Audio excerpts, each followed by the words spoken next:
Hello everyone, welcome to my channel today. Have you ever wondered, if your time was counting down, what would truly matter? How precious would those things we keep postponing become? Today, in our series If I Had Only 1 Year Left to Live, we'll explore a rather unique perspective. I would sell all my assets before the dollar collapsed, not to wallow in sadness or regret, but to awaken to live fully in each present moment and prepare for potential uncertainties. These aren't just thoughts, but an invitation to action, for you and me to live a life without regrets. Let's begin this journey together. When thinking about having only 1 year left to live, many people would create lists of places to visit, people to meet, or experiences to have. But today, I want to share a different perspective, seemingly more practical but equally profound. If I only had 1 year left, I would sell all my assets before the dollar collapsed. Sounds a bit strange, doesn't it? Why think about money when your time is limited? Let's explore this thought a little deeper. A few years ago, I had the chance to chat with a 92-year-old man at a small cafe. What surprised me was that he didn't talk about happy memories or memorable trips, but rather about the financial decisions he regretted. He shared, "All my life I saved, but never understood the true value of money. I could have enjoyed life more, helped those I love more if I had understood that money is just a tool, not the purpose." That story changed my perspective on money and assets. Currency, whether dollars, euros, or any other form, is just a medium of exchange, a symbol of value that we collectively agree upon. But the real value lies in what it can bring to our lives and the lives of others. When I say, sell all assets before the dollar collapses, I'm not simply referring to a pessimistic economic scenario. I'm talking about converting dead things into vibrant experiences, memorable moments, and positive impacts on your life and the lives of others. Imagine if you knew you had only 1 year to live. Would that big house, expensive car, or hefty bank account still matter? Or would the real value be in the experiences, relationships, and positive impacts you leave on this world? So how can we sell all our assets in a wise and meaningful way? This isn't a call to sell your house, your car, and spend recklessly. Instead, let's explore how to convert assets into more lasting values. The first step is to reassess all your assets. Not just money, real estate, or investments, but also time, skills, knowledge, and relationships. These are your most valuable assets. Second, ask yourself, if everything collapsed tomorrow, what would still have value? It could be practical skills, genuine relationships, good health, or experiences that have enriched your soul. Third, start diversifying your life portfolio. If your entire value is defined by one currency, one job, or one relationship, you're putting all your eggs in one basket. Expand and enrich your life. For example, instead of just accumulating money in the bank, invest in 1. New skills. Learn a language, a musical instrument, or a practical skill. These are things no one can take away from you. 2. Health. The time and money spent on your health is the most profitable investment. Without health, all other assets become meaningless. 3. Relationships. Build and nurture genuine relationships. In the most difficult times, it's the people around you who will be your strongest support. 4.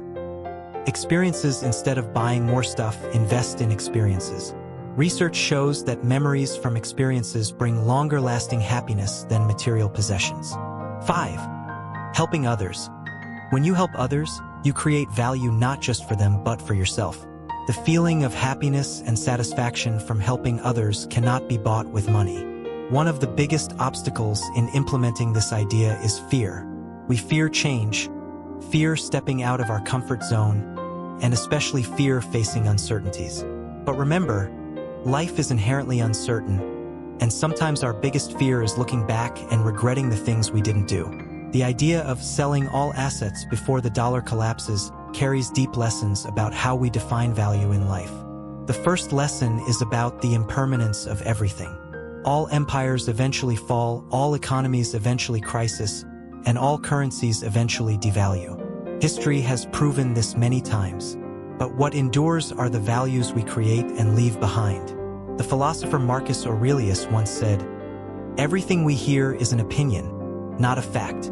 Everything we see is a perspective, not the truth. How we view money and assets is also just that, a perspective, not the complete picture of value. The second lesson is about freedom. When we are no longer bound by material possessions, we find a new kind of freedom. Freedom isn't having enough money to buy everything. It's not needing many things to be happy. This is the minimalist philosophy that many people are embracing in today's materially saturated world. I have a friend who, after being diagnosed with a serious illness, fortunately, he later recovered, sold almost all his possessions to take his family on a trip around the world. He told me, "The miracle wasn't the places we visited, but how we changed. We learned that happiness doesn't lie in what we own, but in the moments we share." The third lesson is about purpose.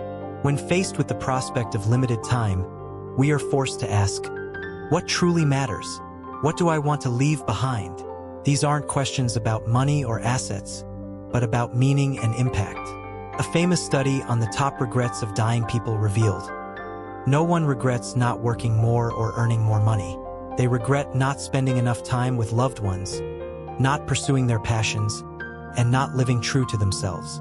Today, I want to challenge you to perform a simple but profound exercise over the next 7 days. I call it the asset reassessment exercise. Each day, spend 15 minutes reflecting on one type of asset in your life. Day 1, material assets, home, car, possessions. Day 2, financial assets, money, investments, savings. Day 3, skill assets, what you know and can do. Day 4, health assets, physical and mental. Day 5, relationship assets, family, friends, colleagues. Day 6, experience assets, places you've been, things you've done. Day 7, impact assets, things you've done to make the world better. For each type of asset, ask yourself, if I had only 1 year to live, what would I do differently with this asset? And more importantly, why am I not doing that right now? If you're in a financially difficult situation, adjust this exercise by focusing on non-material assets. Sometimes, it's when we have the least materially that we realize the great value of things that can't be measured in money. Share your experience in the comments below. I really want to know how this exercise has changed your perspective. ## conclusion. Life is not measured by the number of years we live, but by how we live each of those years. Imagine 1 year from now, looking back and smiling because you didn't let precious things slip away without grasping them. Selling all assets before the dollar collapses isn't financial investment advice, but a reminder to invest in the enduring values of life. Because in the end, our greatest legacy isn't what we accumulate, but the values we create and share. If this video has given you a new perspective, leave a comment about your experience. Every like, every share is motivation for me to continue this series, spreading meaningful messages to more people. Don't forget to hit the subscribe button so you don't miss the next episode in the If I Had Only 1 Year Left to Live series. Because whether time is long or short, what matters most is how we use it. See you next Thursday with the topic, If I Had Only 1 Year Left to Live, I Would Write a Book.